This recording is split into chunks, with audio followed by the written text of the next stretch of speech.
Hi ಎಲ್ಲರಿಗೂ Shri cooking ಕನ್ನಡಗೆ ನಿಮ್ಮೆಲ್ಲರಿಗೂ ಸ್ವಾಗತ. ಇವತ್ತು ಮೊಳಕೆ ಕಾಳುಗಳಿಂದ ಪಲ್ಯನ ಯಾವ ರೀತಿ ಮಾಡೋದು ಅಂತ ನೋಡೋಣ. ಈ ಮೊಳಕೆ ಕಾಳಿಗೆ ನಮ್ಮ ಉತ್ತರ ಕರ್ನಾಟಕದ ಭಾಷೆಯಲ್ಲಿ ಮಡಕಿ ಕಾಳು ಅಂತ ಹೇಳ್ತಾರೆ. ಇದನ್ನು ನಾನು ಶುಕ್ರವಾರ ರಾತ್ರಿ 2 ಕಪ್ ಆಗೋಷ್ಟು ನೆನೆಸಿಟ್ಕೊಂಡಿದ್ದೆ. ಆಮೇಲೆ ಶನಿವಾರ ಬೆಳಗ್ಗೆ ಇದನ್ನು ಒಂದು ಬಟ್ಟೆಯಲ್ಲಿ ಹಾಕಿ ಕಟ್ಟಿ ನಾನು ಗಾಳಿ ಆಡದಿರೋ ಜಾಗದಲ್ಲಿ ಒಂದು ಏರ್ ಟೈಟ್ ಕಂಟೈನರಲ್ಲಿ ಹಾಕಿ ಇಟ್ಟಿದ್ದೆ. ಆದ್ದರಿಂದ ಇದು ಇಷ್ಟು ಉದ್ದುದ್ದ ಮೊಳಕೆ ಬಂದಿದೆ. ಇದು ಆರೋಗ್ಯಕ್ಕೆ ತುಂಬಾ ಒಳ್ಳೆಯದು ಅಂತ ಹೇಳ್ಬೋದು ಈ ಕಾಳು.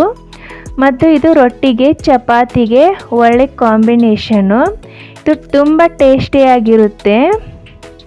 ನೀವು ಇದರಿಂದ ಸಲಾಡ್ ಕೂಡ ಮಾಡ್ಕೋಬೋದು. ಅದು ತುಂಬ ಈಸಿಯಾಗಿರುತ್ತೆ ಮತ್ತು ಅದು ತುಂಬಾ ರುಚಿಯಾಗಿರುತ್ತೆ. ನಾನಿನ್ನು ಮುಂಬರೋ ವಿಡಿಯೋಗಳಲ್ಲಿ ಅದನ್ನು ಸಹ ಮಾಡಿ ತೋರಿಸ್ತೀನಿ. ಇವಾಗ ಪಲ್ಯನ ಹೇಗೆ ಮಾಡೋದು ಅಂತ ನೋಡೋಣ. ಇದು ರೊಟ್ಟಿಗೆ ಚಪಾತಿಗೆ ಒಳ್ಳೆಯ ಕಾಂಬಿನೇಷನು. ಇನ್ನೂ ನನ್ನ ಚಾನಲ್ನ ಯಾರು ಸಬ್ಸ್ಕ್ರೈಬ್ ಮಾಡದೆ ಹಾಗೆ ನೋಡ್ತಿದ್ದೀರಾ, ದಯವಿಟ್ಟು ಅವರು ಕೂಡ ಸಬ್ಸ್ಕ್ರೈಬ್ ಮಾಡ್ಕೊಂಡು ನೋಡಿ. ನಾನು ಇದನ್ನು ಇಲ್ಲಿ 2 ಥರವಾಗಿ ಮಾಡಿ ತೋರಿಸಿದ್ದೀನಿ, 2 ರೀತಿಯಲ್ಲಿ ಮಾಡಿ ತೋರಿಸಿದ್ದೀನಿ. ಇನ್ನು ಬನ್ನಿ ರೆಸಿಪಿನ ಸ್ಟಾರ್ಟ್ ಮಾಡೋಣ. ಮೊದಲು ಒಂದು ಈರುಳ್ಳಿನ ಸಣ್ಣದಾಗಿ ಕಟ್ ಮಾಡ್ಕೋಬೇಕು ಮತ್ತು ಟೊಮ್ಯಾಟೋನು ಕೂಡ ಸಣ್ಣದಾಗಿ ಕಟ್ ಮಾಡ್ಕೋಬೇಕು. ಇದನ್ನು ಮಕ್ಕಳ ಲಂಚ್ ಬಾಕ್ಸ್ಗೂ ಹಾಕ್ಬೋದು ನೀವು ಸಲಾಡ್ ಥರ ಮಾಡಿಕೊಂಡು. ಅದನ್ನು ನಾನು ಮುಂಬರೋ ವಿಡಿಯೋಗಳಲ್ಲಿ ಮಾಡಿ ತೋರಿಸ್ತೀನಿ. ಈಗ ಇದು ಕಟ್ ಮಾಡ್ಕೊಂಡಾಗಿದೆ. ಈಗ ಗ್ಯಾಸ್ ಸ್ಟವ್ ಆನ್ ಮಾಡಿಕೊಂಡು ಒಂದು ಪಾತ್ರೆ ಇಟ್ಕೋಬೇಕು. ಈ ಪಾತ್ರೆಗೆ ಎಣ್ಣೆ ಹಾಕ್ಕೊಳ್ಳೋಣ.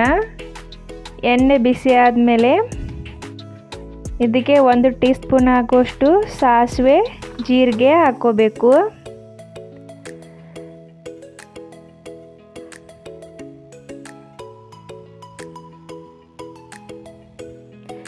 ಕರಿಬೇವು ಒಂದು 7-10 ಕರಿಬೇವು ಹೆಸರು ಹಾಕ್ಕೋಬೇಕು. ಆಮೇಲೆ ಈರುಳ್ಳಿ ಹಾಕ್ಕೊಂಡು ಫ್ರೈ ಮಾಡ್ಕೋಬೇಕು.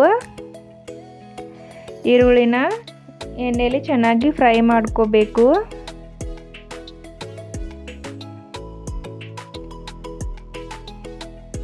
ಈಗ ಈರುಳ್ಳಿ ಫ್ರೈ ಆಗಿದೆ. ಇದಕ್ಕೆ ಟೊಮ್ಯಾಟೊ ಹಾಕ್ಕೊಳ್ಳೋಣ.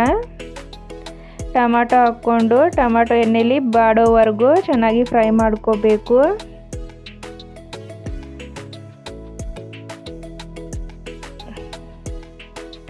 ಈಗ ಇದಕ್ಕೆ ಸ್ವಲ್ಪ ರುಚಿಗೆ ತಕ್ಕಷ್ಟು ಉಪ್ಪು ಹಾಕ್ಕೊಳ್ಳೋಣ.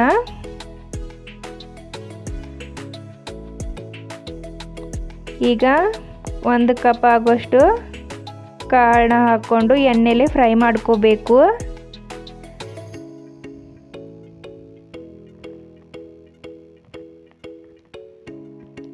ಇದು ಎಣ್ಣೆಲೆ ಚೆನ್ನಾಗಿ ಫ್ರೈ ಆಗಬೇಕು, ಅಂದರೆ ಟೇಸ್ಟ್ ತುಂಬ ಚೆನ್ನಾಗಿ ಬರುತ್ತೆ. ಈಗ ಇದಕ್ಕೆ 1 ಟೀ ಸ್ಪೂನ್ ಆಗೋಷ್ಟು ಖಾರ ಹಾಕ್ಕೊಳ್ಳೋಣ. ಮತ್ತು ಒಂದು ಅರ್ಧ ಟೀ ಸ್ಪೂನ್ ಆಗೋಷ್ಟು ಅರಿಶಿನ ಪುಡಿ ಹಾಕ್ಕೊಂಡು, ಮತ್ತು 1 ಟೀ ಸ್ಪೂನ್ ಆಗೋಷ್ಟು ಧನಿಯಾ ಪೌಡ್ರು, ಮತ್ತು 1/2 ಟೀ ಸ್ಪೂನ್ ಆಗುವಷ್ಟು ಗರಂ ಮಸಾಲ ಪುಡಿನ ಹಾಕಿ ಎಲ್ಲನೂ ಚೆನ್ನಾಗಿ ಮಿಕ್ಸ್ ಮಾಡಿಕೊಂಡು ಒಂದು ಸ್ವಲ್ಪ ಹಂಗೆ ತಿರುವಾಡ್ಕೋಬೇಕು.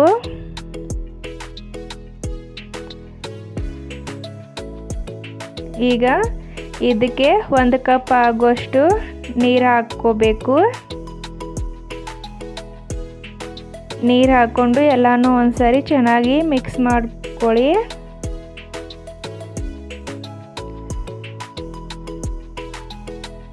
ಇದು ತುಂಬ ಆರೋಗ್ಯಕ್ಕೆ ಒಳ್ಳೆಯದು ಸ್ನೇಹಿತರೆ, ನೀವು ಕೂಡ ಟ್ರೈ ಮಾಡಿ. ಈಗ ಇದಕ್ಕೆ ಒಂದು ತಟ್ಟೆ ಮುಚ್ಚಿ ಇದನ್ನು ಸ್ವಲ್ಪ ಬೇಯಿಸ್ಕೋಬೇಕು ಒಂದು 5 ನಿಮಿಷದವರೆಗೂ. ನೋಡಿ ಈಗ ಇದು ಆಗಿದೆ. ನೋಡಿ ನೀರೆಲ್ಲ ಕಡಿಮೆ ಆಗಿದೆ. ಈಗ ಇದಕ್ಕೆ ಸಣ್ಣದಾಗಿ ಕಟ್ ಮಾಡಿ ಇಟ್ಕೊಂಡಿರೋಂಥ ಕೊತ್ತಂಬರಿನ ಹಾಕ್ಕೊಂಡು ಮಿಕ್ಸ್ ಮಾಡ್ಕೋಬೇಕು.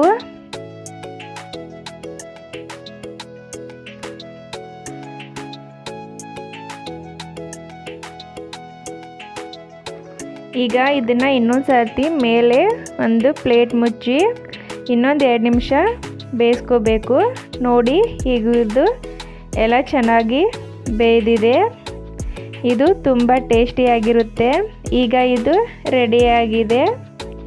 ಈಗ ಮತ್ತೊಂದು ರೀತಿಯಲ್ಲಿ ಯಾವ ಥರ ಮಾಡೋದಂತ ನೋಡೋಣ. ನಾನು ಅದಕ್ಕೆ ಕೆಂಪು ಖಾರದ ಪುಡಿನ ಹಾಕಿದ್ದೀನಿ, ಆದರೆ ಇಲ್ಲಿ ನಾನು ಹಸಿಮೆಣಸಿನ್ಕಾಯಿ ಚಟ್ನಿ ಮಾಡಿಕೊಂಡು ಯಾವ ಥರ ಮಾಡೋದು ಅಂತ ನೋಡೋಣ. ನಾನು ಒಂದು ಮಿಕ್ಸಿ ಜಾರ್ಗೆ ಒಂದು 4-5 ಮೆಣಸಿನ್ಕಾಯಿ, ಈ ಮೆಣಸಿನ್ಕಾಯಿ ನೋಡೋಕ್ಕಿಷ್ಟೇ ಕಾಣ್ತಿದೆ, ಆದರೆ ತುಂಬ ಖಾರ ಇದೆ. ಇದು ಮೂರ್ತಿ ಚಿಕ್ಕದಾದರೂ ಕೀರ್ತಿ ದೊಡ್ಡದು ಅನ್ನೋ ಥರ ಮೆಣಸಿನ್ಕಾಯಿ. ಇದಕ್ಕೆ ಒಂದು 5 ಎಸಳು ಬೆಳ್ಳುಳ್ಳಿ ಮತ್ತು ಜೀರಿಗೆ, ಕೊತ್ತಂಬರಿ ಎಲ್ಲನೂ ಹಾಕಿ ಮಿಕ್ಸಿ ಮಾಡ್ಕೊಂಡಿದ್ದೀನಿ. ಈಗ ಗ್ಯಾಸ್ ಸ್ಟವ್ ಆನ್ ಮಾಡಿಕೊಂಡು ಒಂದು ಪಾತ್ರೆ ಇಟ್ಕೋಬೇಕು. ಪಾತ್ರೆ ಬಿಸಿ ಆದಮೇಲೆ ಎಣ್ಣೆ ಹಾಕ್ಕೊಳ್ಳೋಣ.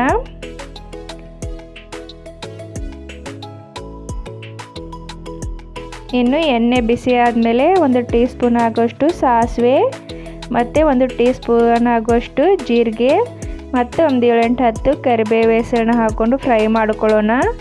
ಆಮೇಲೆ ಇದಕ್ಕೆ ಈರುಳ್ಳಿ ಹಾಕ್ಕೊಂಡು ಫ್ರೈ ಮಾಡ್ಕೋಬೇಕು. ಇದು ಕೂಡ ತುಂಬಾ ರುಚಿಯಾಗಿರುತ್ತೆ. ಇದಕ್ಕೆ ನಾವು ಯಾವುದೇ ಥರದ ಮಸಾಲೆನ ಯೂಸ್ ಮಾಡ್ತಿಲ್ಲ, ಬರೀ ಇದು ಹಸಿಮೆಣಸಿನ್ಕಾಯಿ ಈ ಥರದ್ದನ್ನೇ ಯೂಸ್ ಮಾಡಿಕೊಂಡು ಮಾಡ್ತಿರೋದು. ಮುಂಚೆ ತೋರಿಸಿದ್ರಲ್ಲಿ ನಾನು ಎಲ್ಲ ಮಸಾಲೆ ಪದಾರ್ಥಗಳನ್ನು ಹಾಕಿದ್ದೆ, ಆದರೆ ಇದಕ್ಕೆ ಯಾವುದೇ ಥರದ ಮಸಾಲೆನ ಆ್ಯಡ್ ಮಾಡ್ತಿಲ್ಲ. ನೋಡಿ, ಒಂದು ರುಚಿಗೆ ತಕ್ಕಷ್ಟು ಉಪ್ಪು ಹಾಕ್ಕೋಬೇಕು. ಮೇಲೆ ಮೊಳಕೆ ಕಾಳನ್ನ ಹಾಕ್ಕೊಂಡು ಇದನ್ನು ಕೂಡ ಎಣ್ಣೆಯಲ್ಲಿ ಫ್ರೈ ಮಾಡ್ಕೋಬೇಕು. ಇದು ಈ ಥರ ಫ್ರೈ ಆದ್ರೇ ಟೇಸ್ಟು ತುಂಬ ಚೆನ್ನಾಗಿ ಬರುತ್ತೆ. ಮತ್ತು ನಾವು ಮಾಡಿಟ್ಕೊಂಡಿದ್ವಲ್ಲ ಖಾರ ಹಾಕ್ಕೊಂಡು ಮಿಕ್ಸ್ ಮಾಡ್ಕೋಬೇಕು. ಮತ್ತು ಸ್ವಲ್ಪ ಕಲರ್ಗೋಸ್ಕರ ಅರಿಶಿನ ಪುಡಿ ಹಾಕ್ಕೋಬೇಕು.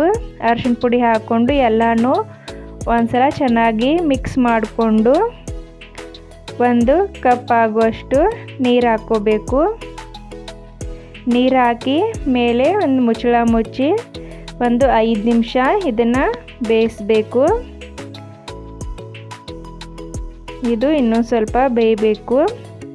ಈಗ ಇದಕ್ಕೆ ಸಣ್ಣದಾಗಿ ಕಟ್ ಮಾಡಿ ಇಟ್ಕೊಂಡಿರೋವಂಥ ಕೊತ್ತಂಬರಿ ಹಾಕಿ ಎಲ್ಲನೂ ಒಂದ್ಸರಿ ಚೆನ್ನಾಗಿ ಮಿಕ್ಸ್ ಮಾಡಿಕೊಂಡು ಇದಕ್ಕೆ ಇನ್ನು ಮೇಲೆ ಒಂದು ಮುಚ್ಚಳ ಮುಚ್ಚಿ ಒಂದು 5 ನಿಮಿಷ ಬೇಯಿಸ್ಕೋಬೇಕು.